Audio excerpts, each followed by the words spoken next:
ini kan lagi viral rame gitu antara Yoni Dores sebagai pencipta lagu dengan penyanyi Lesti Kejora.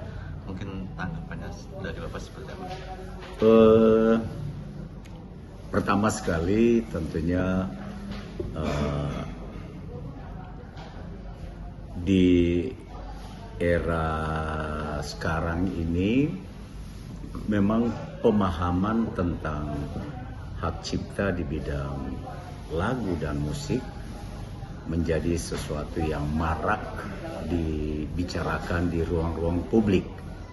Tapi sebetulnya ini bukan hal yang baru, karena di Indonesia undang-undang tentang hak cipta itu sudah ada dari tahun 82, bahkan 87 juga diperbaharui, kemudian ada perubahan-perubahan, sampai perubahan yang terakhir itu Undang-Undang Nomor 28 Tahun 2014. Sekarang pun sedang digagas oleh sahabat-sahabat di DPR RI, dalam hal ini motornya Mbak Melly Guslow sedang menggunakan hak inisiatifnya untuk melakukan perubahan atau penyempurnaan lagi lebih jauh tentang hak cipta, undang-undang tentang hak cipta. Dan saya sendiri sebagai Ketua LMKN sudah bertemu dengan Badan Keahlian DPR, bahkan saya juga sudah bertemu dengan unsur pemerintah, dalam hal ini Dirjen Kekayaan Intelektual dan juga Direktur Hak Cipta dan Desain Industri, untuk berkomunikasi kedua belah pihak untuk menyampaikan juga berbagai pokok pikiran tentang aspek yang harus dipertajam, lebih diparipurnakan lagi dalam undang-undang tentang hak cipta. Oleh karena itu, memang undang-undang itu dia tidak boleh multitafsir. Undang-undang harus memberikan kepastian berdasarkan kepatutan hukum. Dan menurut saya Undang-Undang Nomor 28 Tahun 2014 tentang hak cipta sudah cukup baik. Namun saja ada beberapa pasal yang masih dimultitafsirkan oleh para penggiat musik maupun para ahli hukum dan juga apalagi kalau di masyarakat, ya. Nah, terkait dengan hal yang menyangkut bukan kasus ya, tapi sedang menghangat diperbincangkan di berbagai media tentang sahabat Yoni Dores yang menggugat Lesti Kejora terkait dengan pemanfaatan beberapa karya cipta lagunya yang katanya disiarkan di media-media sosial, di YouTube dan lain sebagainya, platform digital. Nah, hal ini perlu dilihat duduk permasalahannya. Saya sendiri belum mendapatkan banyak hal teknis ya tentang persoalan dimaksud. Oleh karena itu saya melihat dari kacamata makronya saja, bahwa diamanatkan dalam undang-undang sebuah karya cipta lagu dan musik ketika mau digunakan oleh siapapun harus seizin pemilik hak cipta. Itu perintah, itu amanat dalam undang-undang. Karena tanpa sebuah karya cipta lagu, penyanyi mau nyanyi apa? Pemusik mau bermain musik apa? Apalagi produsen fonogram mau merekam apa? Jadi memang pemuliaan terhadap profesi seorang pencipta lagu memang dia menduduki proporsi yang paling utama di dalam perlindungan terhadap hak cipta ini. Undang-undangnya aja nama undang-undang hak cipta. Jadi sekali lagi adalah hak dari seorang pemilik hak cipta atau pencipta lagu untuk tentunya menjaga martabat daripada profesinya dan karya ciptanya. Nah, kita lihat dalam konteks ini apakah si penyanyi ini sudah bermohon izin kepada pemilik hak cipta ketika lagu tersebut dia membawakannya di ruang publik secara komersial, gitu. Di situ duduk soalnya.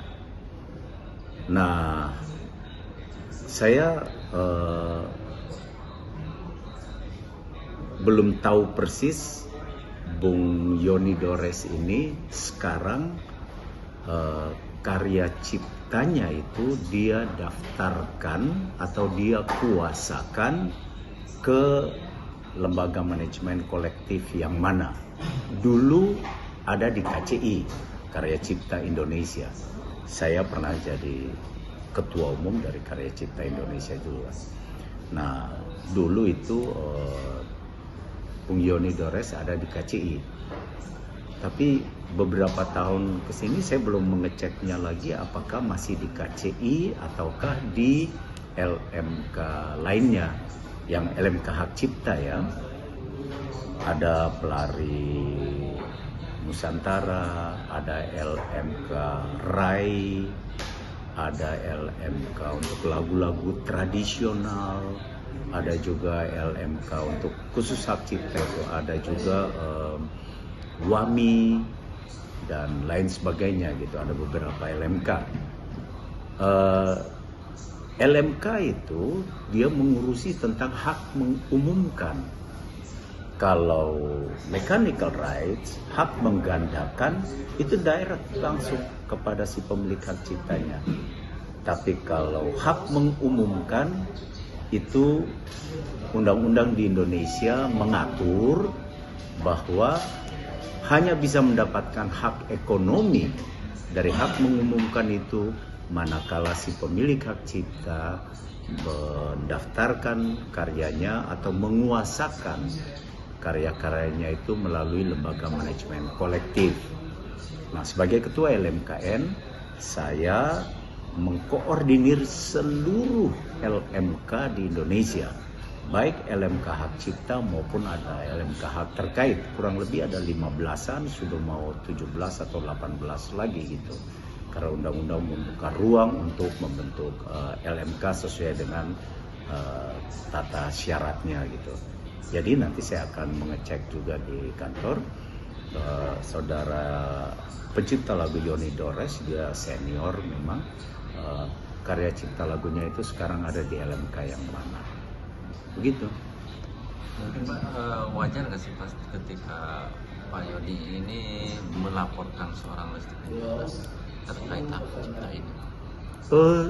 Hak cipta itu kan milik pencipta lagunya, ataukah mungkin dia kuasakan kepada ahli waris atau kuasakan di publishing. Tetapi sekali lagi itu hak untuk mendapatkan keadilan berdasarkan norma-norma keadilan itu sendiri.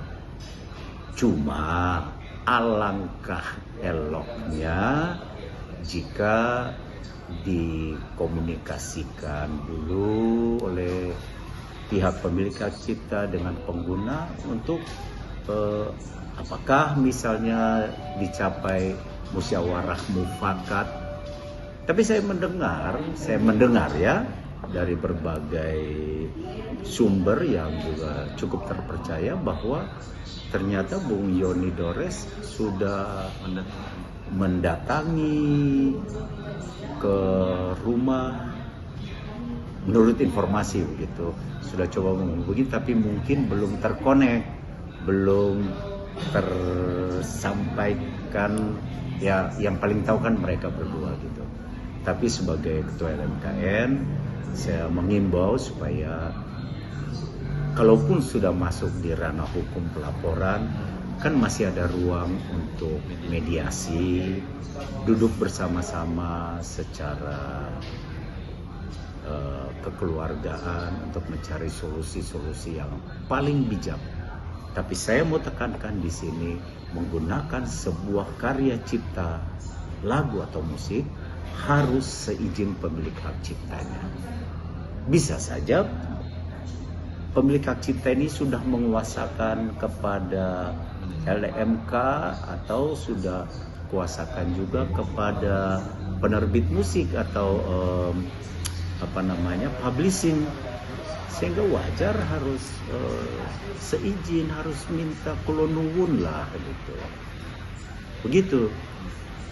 Pak, ketika seorang pencipta lagu atau publishing atau hal yang lainnya, ketika sudah didaftarkan ke LMKN ini, apa? Didaftarkan di LMK. Iya, di LMK. Lalu LMK itu terhimpun dalam hal kegiatan collecting, kemudian pengelolaannya dan pendistribusiannya semua harus satu pintu di LMKN.